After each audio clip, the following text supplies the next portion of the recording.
In this video, I head over to Amsterdam to take some panning pictures of cyclists. AdoramaTV presents Take and Make Great Photography with Gavin Hoey. Hello, I'm Gavin Hoey and you're watching AdoramaTV, brought to you by Adorama, the camera store that has everything for us photographers. Now, you join me here today in Amsterdam. Amsterdam, well known for a couple of things, good weather not being one of them. But the thing we're interested in isn't the one you're thinking about, it's bicycles. Because today I'm going to do a panning shot of some bicycles to really put some movement and excitement into what would be quite a static, wet, rainy day picture. Now, before I do the shoot, let's just run through the setup. First of all, I'm using my L series lens. It's raining, it's wet. This lens is weather sealed, so that's probably a good thing. And there's a reason I'm doing this in the rain, you'll see why in a minute. Next is my camera settings. So I'm going to shoot in TV on a Canon or S on most other cameras, shutter priority mode, because I want to control the shutter speed.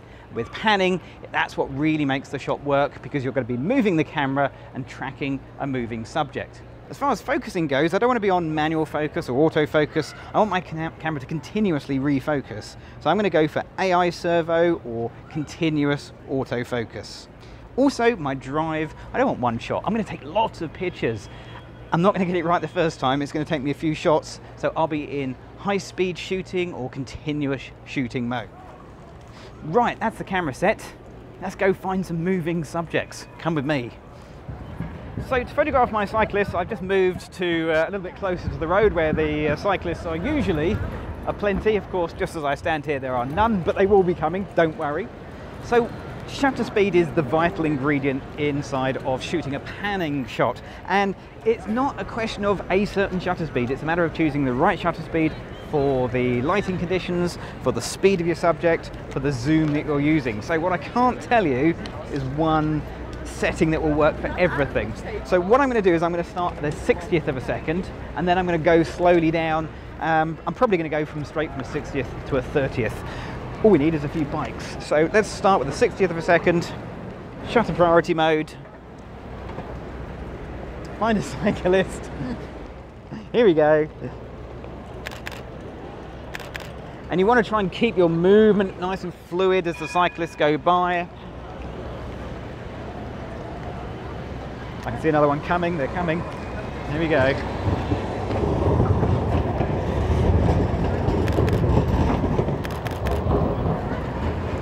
Okay, so 60th was okay, but let's drop it down to a 30th of a second and we'll take a couple of other shots there, because I reckon 30th of a second for bicycles, the speed they're going today is going to be perfect. Right, here we go.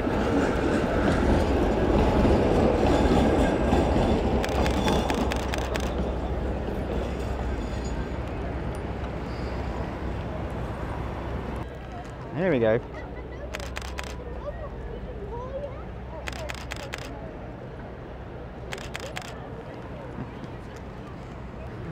Okay, so a 30th of a second is my killer speed. That's what's giving me the great movement in the background, but still giving me an ability to keep up with the cyclists. If I go any slower than a 30th of a second, then it becomes very hard to get the panning to be smooth with the flow of the cyclist, and I end up with a picture that's a little bit soft and blurry. And it's all about experimentation and not necessarily just choosing one aperture or one shutter speed in this case and sticking with it, but going with the flow and trying a couple of different pictures. Practice makes perfect when it comes to panning.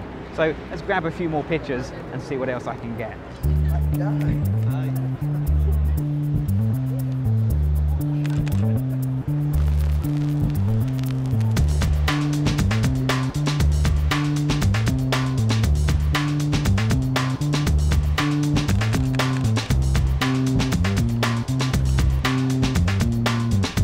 That's what I love about Amsterdam, cycling with an umbrella. Mad.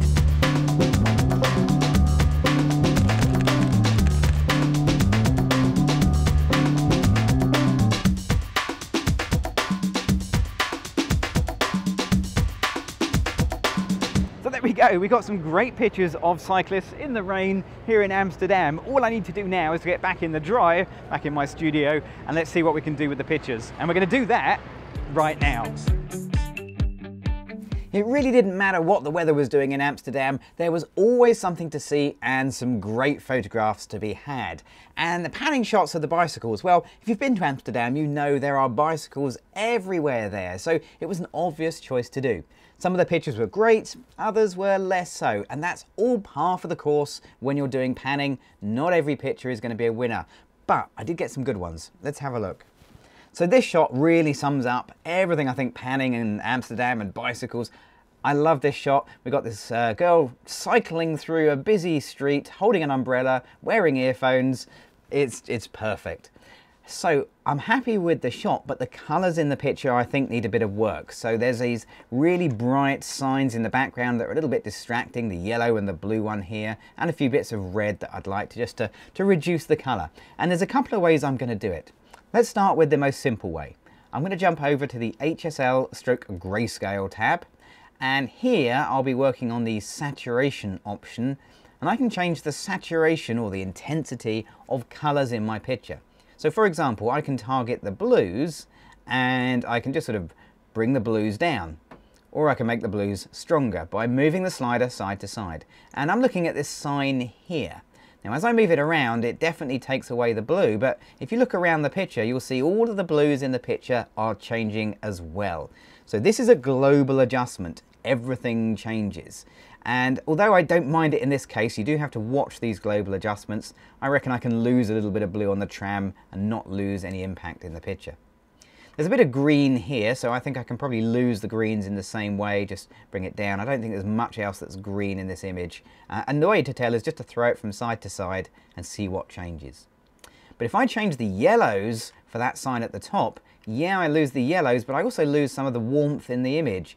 And I don't think that works for me. I'm even losing some colour on her jacket.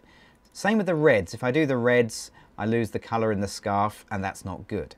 So some things I can do globally, and other things I'm going to need to do locally. So how do I make a local adjustment to my RAW file? Well, it's the same in Adobe Camera Raw from Photoshop and in Lightroom. Same tool applies. I'm going to use the adjustment brush, which is one of those really powerful tools for doing little local adjustments. Now you'll find the adjustment brush here in Adobe Camera Raw, up here on the toolbar, the adjustment brush. And I can change a whole variety of different things from exposure and contrasts, clarity and saturation. Now that's the one I'm interested in. So I'm just going to click on the minus button. That will reset everything and drop my saturation down to -50. And I can paint on this yellow sign, and I can just pull the saturation down just on that yellow sign. And then I can go and target anything else. So this sort of red thing here, and there's a, not quite sure what that is, but there's a little bit of red there that's a bit obvious, and some red there. And I'm just going to pull those down so they're less obvious in the shot. There we go. And that works really well. Now, if you want to take it even further, you can add another new brush. And again, you can leave the saturation at 50, or you can change it further. I could further reduce the saturation or really fine tune it. So maybe this one will have it down about -20, and we'll just further knock back a few of those colors. There's a sort of a purpley blob there that can go, and a few red bits. So you can really take fine control over the colors, but still leave some of the colors in. And of course, if you really want to, you could add another new pin and increase the saturation, and maybe just make that bag a little bit more saturated, just to pull up the brown tones within that little bag she's holding on her handlebars. So there you go. There is my cyclist in the rain in Amsterdam shot, panning picture completed. Now, if you want to find out more about panning, then don't forget to check out the Adorama Learning Centre, where there's tons more information. But if you want to find out more videos from me and the other amazing presenters here on Adorama TV, then click on the subscribe button. I'm Gavin Hoey. Thanks for watching.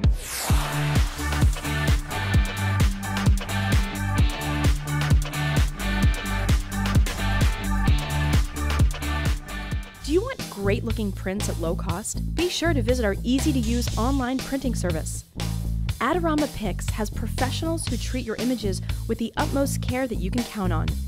For a quick turnaround on photos, cards, or albums, use AdoramaPix.com.